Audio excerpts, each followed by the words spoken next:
प्यारे बच्चों, स्वागत है आप लोग का हमारे channel S G dream study पर। प्यारे बच्चों, आज हम आप लोगों को बताएंगे कि आपका board exam UP board exam 2025 में आपका जो गणित का पेपर आता है उसमें कैसे कैसे क्वेश्चन आपके पूछे जाते हैं और किस प्रकार के प्रश्न रहते हैं। आइए इस वीडियो के माध्यम से हम देखेंगे कि आपके कैसे कैसे क्वेश्चन पूछे जाते हैं और इसमें जितने भी क्वेश्चन हैं आप लोग उसे हल करने का प्रयास करिएगा। जो भी क्वेश्चन, क्योंकि बहुविकल्पी प्रश्न तो हम आपको करा देंगे, बाकी जो आपके वैसे प्रश्न रहेंगे जो लॉन्ग दीर्घ उत्तरी और अति लघु उत्तरी प्रश्न, उस प्रश्नों को आप लोग अपने से हल करने का प्रयास करिएगा।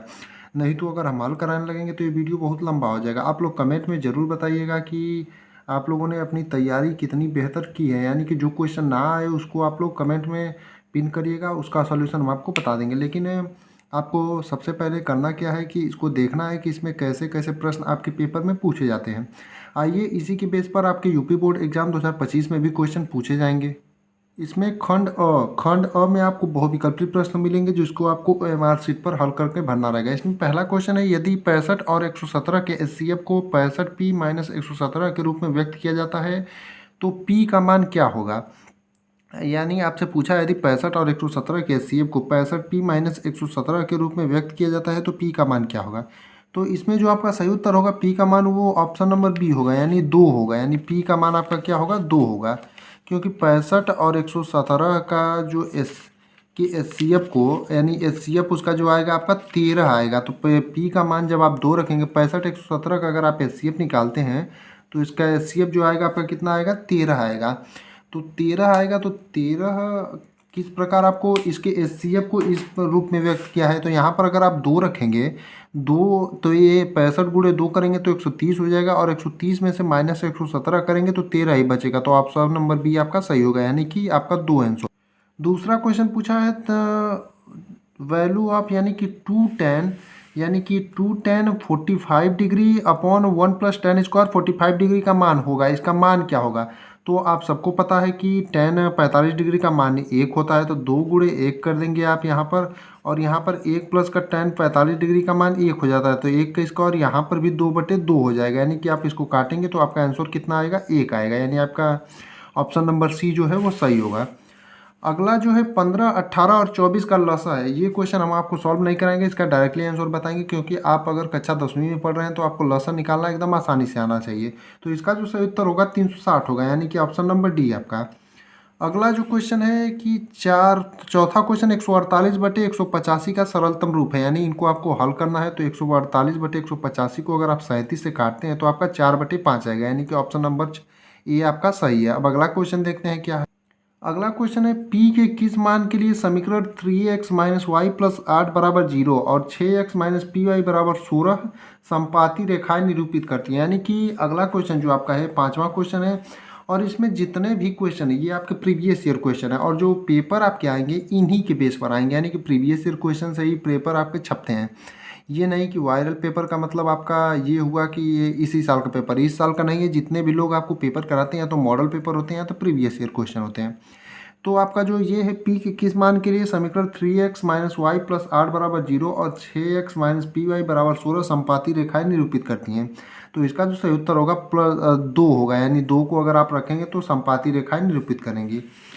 अगला जो क्वेश्चन है कि यदि 3x + 2py = 2 और 2x + 5y + 1 = 0 द्वारा निरूपित रेखाएं परस्पर समांतर हैं तो p का मान होगा, यानी p का मान आप यहाँ पूछा है तो आपका जो सही उत्तर होगा ऑप्शन नंबर ए होगा, यानी p का मान 15/4 होगा। अब अगला क्वेश्चन देखते हैं। अगला क्वेश्चन है, यदि 15 cot θ = 8 तो sin θ का मान क्या होगा। तो sin θ का यहाँ पर आपका जो मान होगा वो होगा 15/17, यानी कि आपका जो 15/17 होगा वो sin θ का मान होगा, यानी कि ऑप्शन नंबर डी आपका, शायद नीचे नहीं दिखाई दे रहा है, यह ऑप्शन नंबर डी आपका सही है।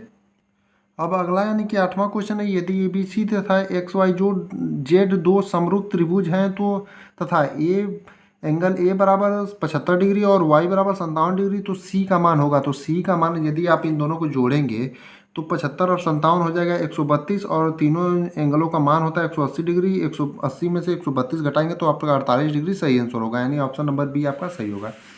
अगला क्वेश्चन है, बिंदु यम का जो -3, 4 की मूल बिंदु से दूरी होगी, तो इसका जो सही उत्तर होगा आपका 5 होगा, यानी कि ऑप्शन नंबर ए आपका सही है।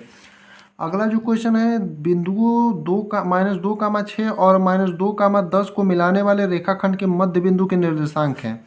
तो इसका जो आपका सही उत्तर होगा वो होगा ऑप्शन नंबर ए -2, 8, यानी बिंदुओं -2, 6 और -2, 10 को मिलाने वाली रेखाखंड का मध्य बिंदु का निर्देशांक है -2, 8। अगला क्वेश्चन है किसी समबाहु त्रिभुज एबीसी में यदि AD परपेंडिकुलर टू BC तो AD² बराबर होगा। तो इसका जो आपका सही उत्तर होगा वो आपका ऑप्शन नंबर डी होगा, यानी 3CD², यानी ऑप्शन नंबर डी आपका सही होगा। अगला क्वेश्चन है त्रिभुज ABC के शीर्षों के निर्देशांक क्रमशः 7, 5, 5, 7 और -3, 3 है। यदि BC का मध्य बिंदु D है तो AD की माप होगी। तो AD का जो आपका माप होगा इसमें वो आपका 6 मात्रक होगा, यानी कि ऑप्शन नंबर सी आपका सही है। अब आइए देखते हैं अगला क्वेश्चन आपसे क्या पूछा है। अगला क्वेश्चन पूछा है यदि सेक थीटा बराबर 2 हो तो थीटा का मान होगा। तो सेक थीटा 2 होगा तो आपका थीटा का मान जो होगा वो 60 डिग्री होगा, यानी कि ऑप्शन नंबर बी आपका सही है। अगला क्वेश्चन पूछा है कि कॉस एक square theta minus cot square theta into 1 minus cos square theta का मान होगा। तो इसका जो सही उत्तर होगा आपका साइन स्क्वायर थीटा, यानी कि ऑप्शन नंबर डी आपका जो है वो सही होगा।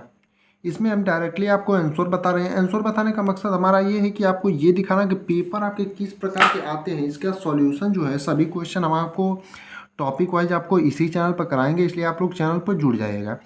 15वां क्वेश्चन है और इसी प्रकार से आपके बहुत सारे जो आपके प्रीवियस ईयर क्वेश्चन है वो भी हम आपको देंगे। एक लंब वृत्तीय बेलन के आधार का क्षेत्रफल 9 पाई सेंटीमीटर स्क्वायर है तो इसके आधार की त्रिज्या होगी। तो इसका जो सही उत्तर है आपका 3 सेंटीमीटर, यानी कि ऑप्शन नंबर ए सही है। अगला क्वेश्चन है यानी कि 16वां क्वेश्चन 4 सेंटीमीटर त्रिज्या वाले वृत्त के अंतर्गत खींचे जा सकने वाले वर्ग का क्षेत्रफल होगा। तो जो आपका 4 सेंटीमीटर त्रिज्या वाले वृत्त के अंतर्गत खींचे जा सकने वाले वर्ग का क्षेत्रफल आपका 32 सेंटीमीटर स्क्वायर होगा। अगला क्वेश्चन है निम्नलिखित सारणी से माध्य होगा। तो निम्नलिखित सारणी में जब आप वर्ग अंतराल को जोड़ेंगे तो आपका जो है उसको और जो आपका बारंबारता है दोनों का अनुपात निकाल देंगे तो आपका 6.6 जो है वो सही उत्तर होगा। अब आइए देखते हैं अगला क्वेश्चन क्या है। अगला क्वेश्चन आपका यानी कि 18वां क्वेश्चन है एक पासे को एक बार फेंका जाता है तो एक अभाज्य संख्या आने की प्रायिकता होगी। तो अभाज्य संख्या आपकी क्या होगी, 1 और 3 और 5 हो जाएगी। तो यहाँ पर 3/6 यानी कि कुल संभव परिणाम तो आपका 1/2 यानी कि ऑप्शन नंबर बी सही होगा। अगला क्वेश्चन है यदि किसी आवृत्ति वितरण का माध्य 20.5 तथा माध्यिका 21 हो तो उसका बहुलक होगा। तो आपको माध्य माध्यिका बहुलक में अगर संबंध पता होगा तो आप लोग इसे आसानी से कर लेंगे। ये भी क्वेश्चन बहुत ईजी है, इसका डायरेक्टली आंसर 22 हो जाएगा। और माध्य माध्यिका बहुलक का आप लोगों को सूत्र याद करना जरूरी है क्योंकि यहाँ से आपके एक क्वेश्चन जरूर बनते हैं। 20वां क्वेश्चन है निम्नलिखित में से कौन सी घटना प्रायिकता नहीं हो सकती है, यानी कि इनमें से कौन सी घटना प्रायिकता नहीं हो सकती है। तो आपकी जो घटना इसमें प्रायिकता नहीं हो सकती वो आपका ऑप्शन नंबर 1 होगा, क्योंकि प्रायिकता की अधिकतम घटना की जो होती है 1 से कम होना चाहिए, 0 से बड़ा और 1 के बराबर होना चाहिए। लेकिन यहाँ पर 4/3 को काटेंगे तो 1 से ज़्यादा हो जाएगी, यानी कि ये आपका नहीं होगा। अब यहाँ पर आपको सभी यानी कि 6 प्रश्न करने हैं और ये प्रश्न आपको प्रत्येक 2-2 नंबर देंगे। इसमें देखते हैं कौन कौन से क्वेश्चन है। इसमें पहला है कॉट A बराबर B/A, तो सिद्ध कीजिए कि बीच से एक A बटा में A कॉसेक A बराबर 1 होता है, यानी आपको सिद्ध करना रहेगा। ये आपको 2 नंबर देगा। अगला क्वेश्चन है यक्स के किस मान के लिए 2x, x+8 तथा 3x+1 समांतर श्रेणी में होंगे, यानी ये भी आपको 2 नंबर देगा, इसको करना रहेगा। तीसरा सिद्ध कीजिए कि 2 कड़ी में 3 एक अपरिमेय संख्या, यानी ये भी आपको 2 नंबर देगा, इसको करेंगे तो। अगला है एक घन का आयतन 729 घन सेंटीमीटर है, इसके संपूर्ण पृष्ठ का क्षेत्रफल कीजिए। ये प्रत्येक क्वेश्चन आपको 6 क्वेश्चन करना अनिवार्य है और 6 आपको 2-2 नंबर देंगे।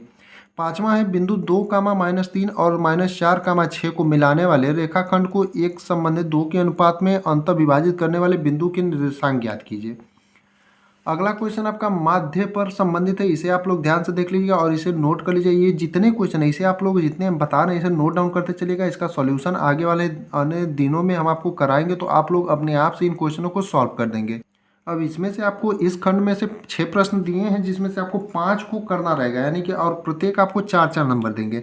आइए देखते हैं इसमें पहला क्या है। बिंदु -4, बिंदु A -6, 10 और बिंदु B 3, -8 को जोड़ने वाली रेखाखंड किस अनुपात में विभाजित करनी, यानी किस अनुपात में विभाजित करेगी, इसको आपको बताना है। दूसरा है एक बिंदु A से जो एक वृत्त के केंद्र से 7.5 सेंटीमीटर दूरी पर है, वृत्त पर स्पर्श रेखा की लंबाई 6 सेंटीमीटर है, वृत्त की त्रिज्या ज्ञात कीजिए। यहाँ पर आपको वृत्त की त्रिज्या ज्ञात करना है। हमने पहले ही बताया इसमें से आपको 5 क्वेश्चन करने हैं और प्रत्येक 4-4 नंबर देंगे, 6 क्वेश्चन आपको मिलेंगे। अगला है सिद्ध कीजिए कि किसी त्रिभुज की दो भुजाओं को एक ही अनुपात में विभाजित करने वाली रेखा त्रिभुज की तीसरी भुजा के समांतर होती है। अगला क्वेश्चन ये आपका रहा। अब अगला क्वेश्चन है, दो अंकों की एक संख्या में अंकों का योग 12 है, अंकों का स्थान बदल देने पर प्राप्त संख्या दी गई संख्या से 18 अधिक है, तो संख्या ज्ञात कीजिए। अगला ये है। अब अगला क्वेश्चन देखते हैं। द्विघात समीकरण कड़ी में 3x² माइनस 11x प्लस 8 कड़ी में 3 बराबर 0 के मूल ज्ञात कीजिए। छठा क्वेश्चन आपका माध्यिका से संबंधित है, इसे भी आप लोग नोट कर लीजिएगा। ये जितने क्वेश्चन हम आपको बता रहे हैं, फिर से आपको बता दें कि आप लोग इसे कहीं नोट करके रखिएगा। इन क्वेश्चनों का हल हम आपको आगे आने वाले दिनों में जरूर कराएंगे अपने इसी चैनल पर। तीसरे में आपको अथवा के रूप में मिलेंगे और यहाँ पर आपको एक कोई करना रहेगा और प्रत्येक आपको 6-6 नंबर देंगे। एक ठोस बेलन के आकार का है और इसके सिरे अर्धगोली हैं। इस ठोस की कुल ऊंचाई 19 सेंटीमीटर है तथा बेलन की त्रिज्या 3.5 सेंटीमीटर है। ठोस का आयतन तथा संपूर्ण पृष्ठ क्षेत्रफल ज्ञात कीजिए, ये कीजिए। या फिर अथवा एक लंब वृत्तीय शंकु की तिर्यक ऊंचाई 13 सेंटीमीटर तथा संपूर्ण पृष्ठ क्षेत्रफल 90 पाई सेंटीमीटर स्क्वायर है, इसके आधार का व्यास ज्ञात कीजिए। यानी कि ऊपर वाला कीजिए या ये करिए, ये इसमें से एक आपको करना रहेगा कोई और आपको 6 नंबर। उसी प्रकार आपका चौथा क्वेश्चन है। चौथे क्वेश्चन में भी आपको कोई एक करना रहेगा और आपको 6 नंबर मिलेंगे। चौथे में 7 मीटर ऊंचे भवन के शिखर से एक केबल टावर के शिखर का उन्नयन कोण 60 डिग्री है और इसके पाद का अनुमान कोण 45 डिग्री है। केबल के टावर की ऊंचाई ज्ञात कीजिए, ये कीजिए। फिर ये वाला करिए। जब सूर्य का उन्नयन कोण फाई से थीटा हो जाता है तो क्षैतिज तल में खड़े एक स्तंभ की छाया अल्फा मीटर अधिक हो जाती है। स्तंभ की ऊंचाई ज्ञात कीजिए। इन दोनों में से कोई एक करेंगे, आपको 6 नंबर मिलेंगे। अगला है पांचवें में भी आपको कोई एक करना है। दो संख्याओं का योग 8 है तथा उनके व्युत्क्रमों का योग 8/15 है, संख्या ज्ञात कीजिए। या फिर ये वाला करिए, दो क्रमागत धनात्मक पूर्णांक ज्ञात कीजिए जिनके वर्गों का योग 365 है। ये सारे क्वेश्चन आप लोग नोट करके रखिएगा। बहुविकल्पी प्रश्न का भी हम आपको फिर से अच्छे सॉल्यूशन कराएंगे और जो लघुत्तरी और दीर्घोत्तरी प्रश्न है उनका भी सॉल्यूशन कराएंगे। यानी आप लोग इसे नोट करके रखिएगा। इसी चैनल को सब्सक्राइब कर लीजिएगा, आपको ऐसे ही सॉल्यूशन और प्रीवियस ईयर क्वेश्चन मिलते रहेंगे।